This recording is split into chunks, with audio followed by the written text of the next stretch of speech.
Assalamualaikum warahmatullahi wabarakatuh. Hai, apa kabar?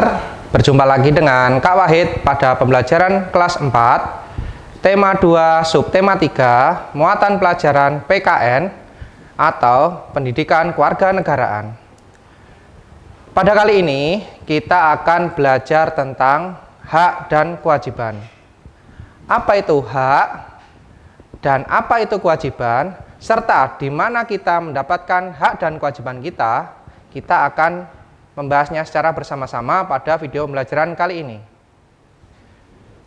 Hak adalah segala sesuatu yang harus kita dapat. Kita mendapatkan hak itu ada di beberapa kehidupan, ya. Dalam kehidupan sehari-hari, kita mendapatkan hak itu ada di masyarakat, di rumah, dan di sekolah. Apa saja hak kita di masyarakat, di rumah, dan di sekolah? Langsung saja kita bahas. Yang pertama, hak di masyarakat. Hak di masyarakat adalah hak yang harus kita dapat di lingkungan masyarakat, yaitu mendapatkan air bersih. Yang kedua, mendapatkan hidup sehat. Yang ketiga, mendapatkan udara bersih. Yang keempat, mendapatkan lingkungan bersih. Yang kelima, mendapatkan listrik. Yang keenam, dapat mempergunakan sumber daya alam berupa batu bara. Yang ketujuh, mendapatkan minyak bumi, misalnya mendapatkan bahan bakar untuk kendaraan bermotor. Nah, itu merupakan hak kita di masyarakat. Nah, kita berhak untuk mendapatkan itu semua supaya kita bisa memanfaatkannya dalam kehidupan sehari-hari. Kemudian, setelah kita mengetahui hak di masyarakat, hak kita yang kedua yaitu hak di rumah. Di rumah kita hidup bersama orang tua, ayah, ibu, adik, kakak, maupun saudara yang lain. Nah, di rumah kita juga memiliki hak yang sama dengan keluarga. Nah, apa itu hak kita di rumah? Nah, hak kita di rumah yang pertama, berhak mendapatkan kasih sayang. Nah, hak kasih sayang yang kita dapatkan itu mutlak dari orang tua, saudara, dan anggota keluarga yang lainnya. Yang kedua, hak mendapatkan perlindungan. Nah, di keluarga itu merupakan lingkungan yang harus saling melindungi antara adik, kakak, ayah, ibu, atau saudara yang lainnya. Yang ketiga, hak mendapatkan bimbingan belajar. Nah, hak mendapatkan bimbingan belajar itu tidak hanya di sekolah, di rumah juga kita harus mendapatkan hak bimbingan belajar, yaitu dari orang tua. Misalnya kita mengerjakan PR. Nah, PR itu susah dan kita perlu bimbingan orang tua. Nah, hak kita ya harus terpenuhi, yaitu mendapatkan bimbingan orang tua. Bimbingan tidak hanya belajar, tetapi bimbingan berkaitan dengan keseharian kita. Misalkan kalau kita ada kesalahan atau melakukan hal-hal yang tidak baik, nah, kita berhak untuk mendapatkan bimbingan atau arahan dari orang tua. Kemudian yang keempat, hak mendapatkan kesehatan. Nah, kita juga berhak mendapatkan hak kita dalam bidang kesehatan. Kalau kita sakit, misalkan flu, hak kita yaitu mendapatkan kesehatan. Haknya adalah orang tua harus memeriksakan, karena itu hak kita untuk mendapatkan kesehatan. Nah, itu adalah hak kita di rumah. Nah, tadi sudah hak kita di masyarakat, kemudian hak di rumah, selanjutnya kita hak di sekolah. Nah, hak di sekolah apa saja? Nah, hak sekolah kita dapatkan yang pertama, yaitu berhak mendapatkan kasih sayang. Kasih sayang dari siapa?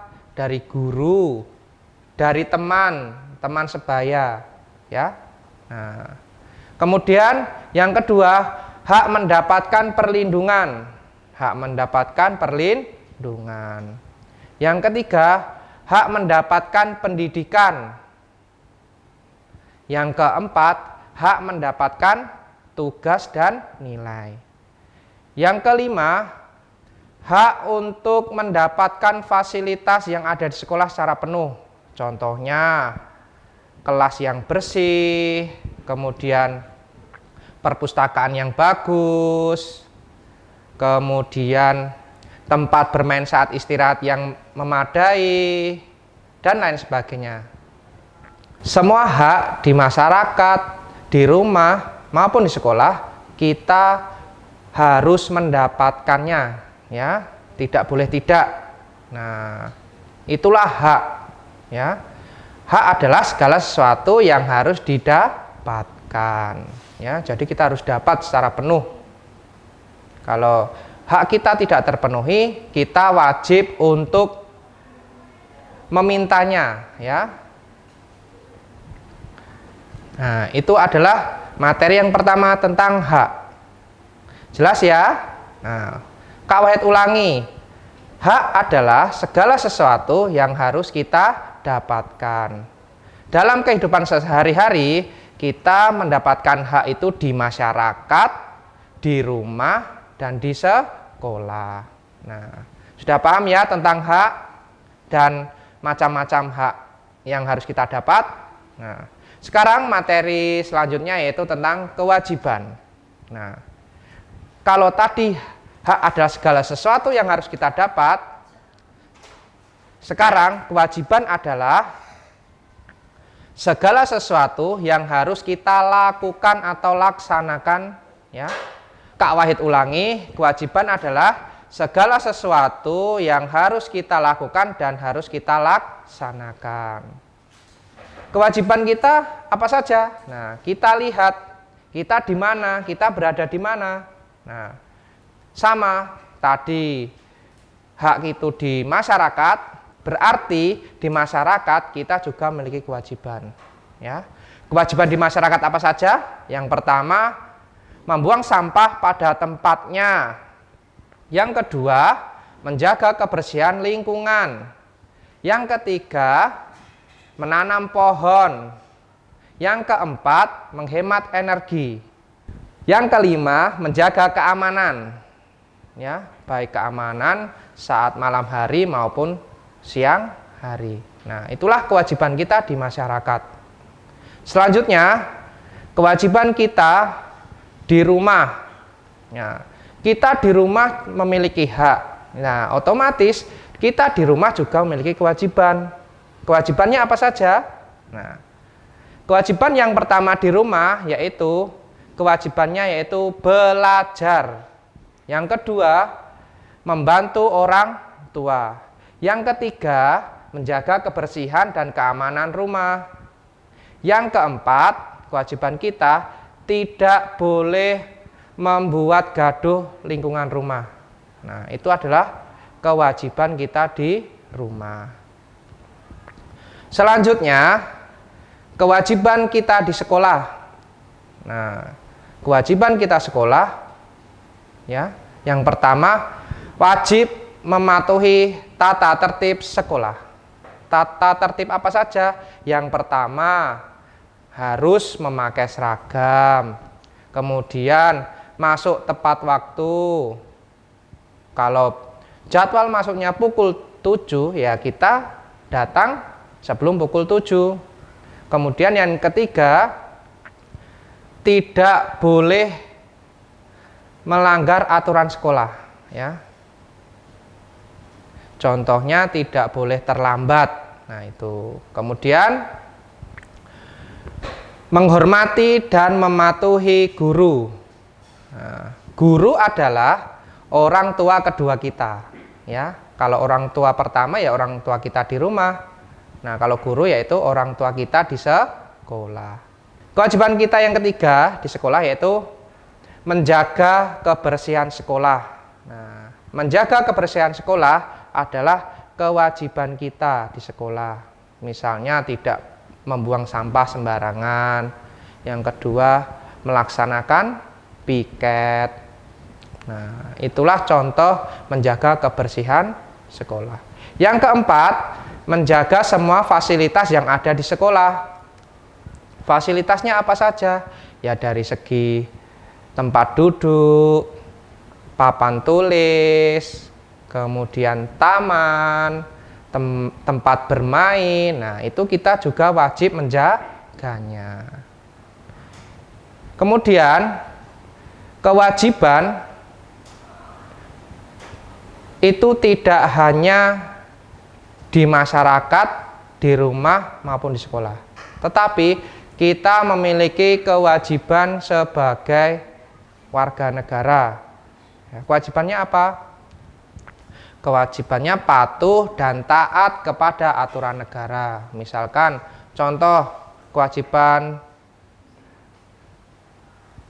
sebagai warga negara, yang pertama membayar pajak, yang kedua misalnya kita berkendara harus wajib memakai helm, kemudian yang ketiga saat lampu merah harus berhenti, yang keempat kewajiban kita apabila ada penyeberang jalan saat melewati zebra cross, kita harus mendahulukan yang menyeberang jalan. Itulah kewajiban kita di dalam kehidupan berbangsa dan negara. Itu kewajiban kita. Nah, sudah jelas ya tentang kewajiban kita. Kewajiban kita ada di masyarakat, di rumah, di sekolah, dan sebagai warga negara yang baik. Nah, itulah kewajiban yang harus kita laksanakan. Nah, hak dan kewajiban itu juga harus saling, istilahnya itu kita tidak boleh mendahulukan hak dan kita tidak boleh mendahulukan kewajiban. Nah, hak dan kewajiban itu harus seimbang, ya. Kenapa? Hak dan kewajiban harus seimbang itu berarti kita bisa melaksanakan kedua-duanya. Ya, manfaatnya apa? Hak dan kewajiban itu seimbang. Nah, ada beberapa manfaat apabila kita melaksanakan hak dan kewajiban secara seimbang. Yaitu yang pertama, kebutuhan masyarakat terpenuhi secara merata dan adil. Yang kedua, terciptanya kerukunan antar warga. Yang ketiga, pendidikan akan lebih terjamin. Yang keempat, mengurangi kemiskinan. Yang kelima, masyarakat akan sejahtera. Nah, itulah apabila hak dan kewajiban kita laksanakan secara seimbang. Nah, akibatnya apabila kita tidak bisa melaksanakan hak dan kewajiban secara seimbang. Nah, akibatnya yang pertama, sumber daya alam akan cepat habis. Yang kedua, tidak terciptanya kerukunan dan kenyamanan antar warga. Yang ketiga, kemiskinan akan meningkat. Yang keempat, pendidikan tidak terjamin. Yang kelima, masyarakat tidak hidup sejahtera. Nah, jelas ya penjelasan dari Kak Wahid. Nah, semoga pembelajaran tentang hak dan kewajiban kita kali ini bermanfaat bagi adik-adik sekalian. Nah, supaya kalian lebih paham, Kak Wahid ada tugas untuk kalian. Yang pertama, apa yang dimaksud dengan hak dan kewajiban? Yang kedua, sebutkan 3 contoh hak dan kewajiban kita. Yang ketiga, sebutkan 3 manfaat dan akibat apabila kita melaksanakan hak dan kewajiban kita secara seimbang, dan apabila kita tidak melaksanakan hak dan kewajiban kita tidak seimbang. Kak Wahid cukupkan. Apabila ada salah kata dalam video pembelajaran kali ini, Kak Wahid mohon maaf. Assalamualaikum warahmatullahi wabarakatuh.